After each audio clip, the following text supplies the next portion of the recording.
नमस्कार, मी पंजाब डक। आज आहे 10 जुलै 2025 आणि मी माझा कंप्लीट 10 जूनचा धूळपेरणी केलेल्या कापसामध्ये 1 महिना झालेला आहे। त्याच्यात मात्र 11 जुलै पासून 11, 12, 13 च्या दरम्यान राज्यात सूर्यदर्शन होणार आहे।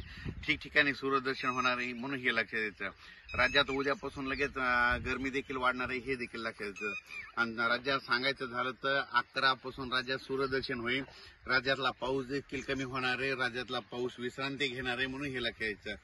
म्हणजे सांगायचं झालं तर सर्वदूर सध्या तरी पाऊस नाही, फक्त राज्यामध्ये मात्र पूर्व विदर्भातच पाऊस आहे आणि पूर्व विदर्भात ठिकठिकाणी पाऊस झाला म्हणून हे सगळ्यांनी लक्षात द्यायचं।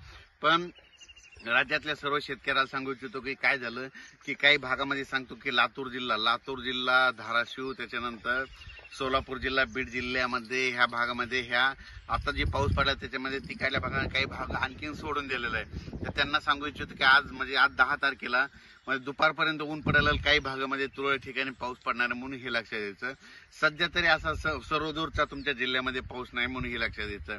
सध्या फक्त तुम्हाला सांगतो पूर्व विदर्भातच पाऊस मात्र कायम आहे। आणखीन 2-3 दिवस तिकडं 11, 12, 13 पर्यंत पूर्व विदर्भामध्ये नागपूर, वर्धा, भंडारा, गोंदिया, इकडे अमरावती, अकोला या भागामध्ये तिकडं ते पाऊस राहणार आहे। आणि त्याच्यानंतर तिकडं नंतर 14 तारखेच्या नंतर तिकडे देखील सूर्यदर्शन होणार आहे म्हणून लक्षात द्यायचं। पण राज्यात मात्र उद्यापासून मात्र सगळीकडे सूर्यदर्शन होणार आहे म्हणून हे लक्षात द्यायचं। राज्यातल्या सर्व शेतकऱ्याला सांगू इच्छितो की राज्यामध्ये मग सांगायचं झालं तर हे बीड जिल्हा झाला, लातूर जिल्हा झाला, त्यानंतर जालना जिल्ह्याचा काही भाग, त्याच्यानंतर इकडं नगर जिल्ह्याचा काही भाग, कडाष्ट या भागात आणि परभणी जिल्ह्याचा काही भाग, या भागात काही भागामध्ये आणखीन पाऊस पडलेला नाही।